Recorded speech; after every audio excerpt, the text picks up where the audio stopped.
सुप्रभात छात्रों, current affairs की आपकी दैनिक खुराक में आपका फिर से स्वागत है। आज के संस्करण में हम 8 अगस्त 2023 को आकार देने वाली महत्वपूर्ण घटनाओं पर गहराई से विचार कर रहे हैं। इसरो ने शनिवार को कहा कि चंद्रयान-3 अंतरिक्ष यान सफलतापूर्वक चंद्रमा की कक्षा में स्थापित हो गया है।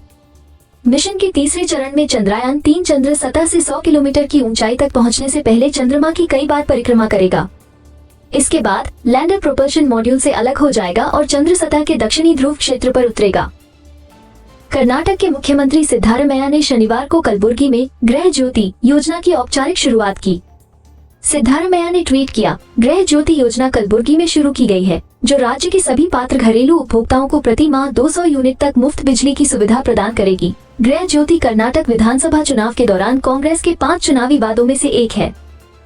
सरकार कथित तौर पर डायरेक्ट टू मोबाइल तकनीक की व्यवहार्यता तलाश रही है, जो बिना डेटा कनेक्शन के मोबाइल फोन पर टीवी चैनलों की लाइव स्ट्रीमिंग की अनुमति देगी।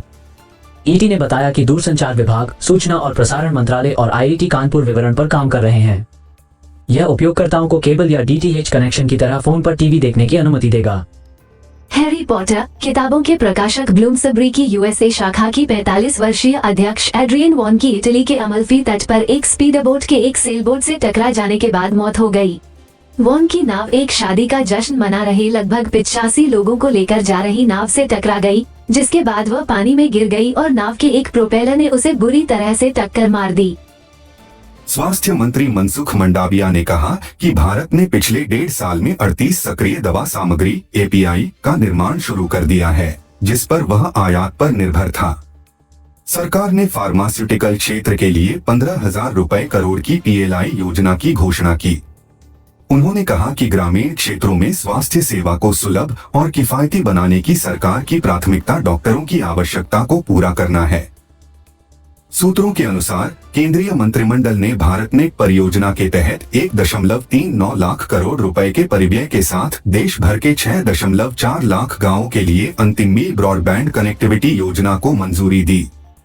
उन्होंने कहा कि वर्तमान में लगभग 1.94 लाख गांवों को भारतनेट परियोजना के तहत जोड़ा गया है और शेष को 2.5 साल में जोड़ने की संभावना है।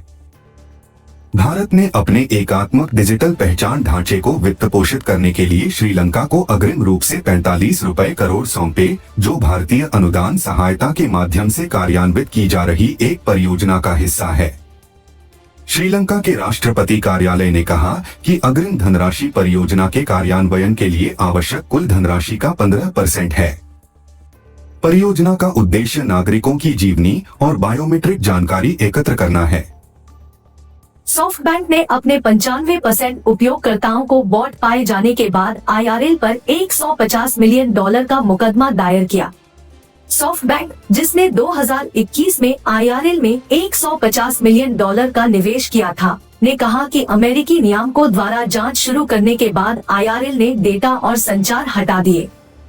सॉफ्टबैंक ने दावा किया कि उसने प्रभावशाली उपयोगकर्ता संख्या के कारण आईआरएल में निवेश किया है, जिसे सत्यापित नहीं किया जा सका क्योंकि आईआरएल ने सॉफ्टबैंक के उचित परिश्रम के लिए तैयारी की थी।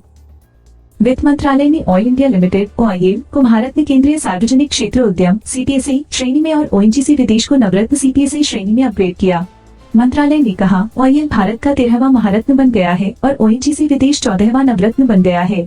महारत्न योजना का उद्देश्य चिन्हित बड़े आकार के CPSE के बोर्डों को उनके संचालन के विस्तार को सुविधाजनक बनाने के लिए बढ़ी हुई शक्तियां प्रदान करना है। केंद्रीय सहकारिता मंत्री अमित शाह ने शुक्रवार को CRCA सहारा रिफंड पोर्टल के माध्यम से 112 सहारा जमाकर्ताओं को 10,000 रुपए की पहली किस्त हस्तांतरित की। शाह ने कहा, अब तक 18 लाख निवेशकों ने पंजीकरण कराया है। उन्होंने कहा कि ऑडिट पूरा होते ही धनराशि की अगली किस्त हस्तांतरित कर दी जाएगी। उन्होंने कहा, सहारा के जमाकर्ताओं को पिछले 12 से 15 साल से उनका पैसा वापस नहीं मिल रहा है।